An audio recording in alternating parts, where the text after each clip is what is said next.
শখ করে এক মহিলা অজগর সাপ পুষতেন। শখের বশে মানুষ কুকুর পোষে, বিড়াল পোষে, কিন্তু এই নারীর প্রিয় ছিল সাপ। সাপটিকে তিনি নিজে খাওয়াতেন, গোসল করাতেন, তার সাথে খেলতেন। শুধু তাই নয়, রাতে সাপের সাথে এক বিছানায় ঘুমাতেন। ছোট থেকে এভাবেই লালন পালন করেছেন সেই অজগরকে।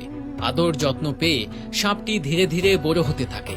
একদিন তার আকার হয় বিশাল, কিন্তু হঠাৎই একদিন সাপটি নিশ্চুপ হয়ে যায়, খাওয়া দাওয়া বন্ধ করে দেয়, কুণ্ডলি পাকিয়ে এক জায়গায় বসে থাকে।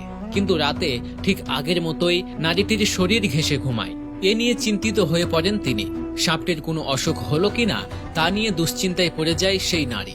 তার ধারণা, অসুস্থতার কারণে সাপটি কোনো কিছু খেতে চায় না, সব সময় গুটিসুটি মেরে বসে থাকে।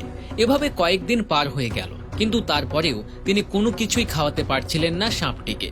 শেষ পর্যন্ত বাধ্য হয়ে তিনি নিয়ে যান চিকিৎসকদের কাছে।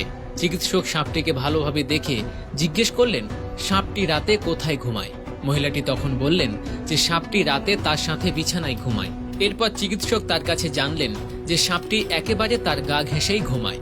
চিকিৎসক বেশ চিন্তিত মনে মহিলার দিকে তাকালেন, বললেন যে সাপটির কোনো অসুখ হয়নি। এই কথা শুনে সেই নারী আশ্বস্ত হলেও পরক্ষণে চিকিৎসকের কথা শুনে তার মুখ ফ্যাকাশে হয়ে গেল। তার মাথায় যেন আকাশ ভেঙে পড়ল।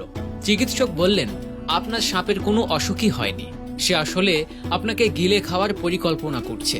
সাপটি কোনো কিছু খেতে চায় না, আপনাকে জড়িয়ে ধরে ঘুমায়। এর কারণ হচ্ছে সে আপনাকে পরিমাপ করছে, তার পেটে কতটুকু জায়গা হলে সে আপনাকে খেতে পারবে সেটা জানার জন্যই আপনার গা ঘেঁষে সে ঘুমায়। এমনকি যাতে সে আপনাকে খেয়ে হজম করতে পারে, তাই কয়েকদিন না খেয়ে থাকছে। চিকিৎসকের কথা শুনে হতভম্ব দৃষ্টিতে তাকিয়ে রইলেন ওই নারী। তার চোখ ছলছল করে উঠল, কারণ ছোটবেলা থেকেই তিনি ভালোবেসে আদর যত্নে সাপটিকে বড় করে তুলেছেন। তিনি জানতেন এটি একটি মানুষ খেকো ভয়ঙ্কর প্রাণী, কিন্তু কখনো ভাবেননি সাপটি তার আদর যত্নে বড় হয়ে তাকেই গিলে খাবে। হয়তো আর কিছুদিন অপেক্ষা করলে তিনি সাপের খাবারে পরিণত হতেন। এসব ভেবে তিনি কান্নায় ভেঙে পড়লেন। আপনার আমার বাস্তব জীবনের অনেক ঘটনায় মিল পাবেন এই কাহিনী থেকে। এজন্য বলা হয়, অন্ধের মতো কাউকে বিশ্বাস করা উচিত নয়। যখন তখন যাকে তাকে বন্ধু বানানো উচিত নয়।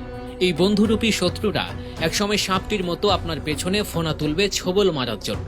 এই যুগে কাউকে বিশ্বাস করাটা অসম্ভব, কঠিন একটা ব্যাপার। যাকে বিশ্বাস করবেন, তার উপরে আস্থা রাখবেন, সেই যেন প্রতারণা করবে আর বিশ্বাস ভেঙে কষ্ট দেবে। আসলে ভুলটা আমরা নিজেই করি। নিজের অজান্তে আমরা বিশ্বাস করে বসি ভুল মানুষকে, আর এজন্যই আমাদের কষ্ট পেতে হয়। সেই সুযোগ আপনি কি দিতে চান? এই মুহূর্ত থেকেই বন্ধু নির্বাচনে বিচক্ষণ হন। কাউকে বিশ্বাস করার আগে সময় নিন, একটু ভাবুন। মানুষরূপী সাপদেরকে এড়িয়ে চলুন, তাহলেই জীবন হবে সুন্দর ও আনন্দময়।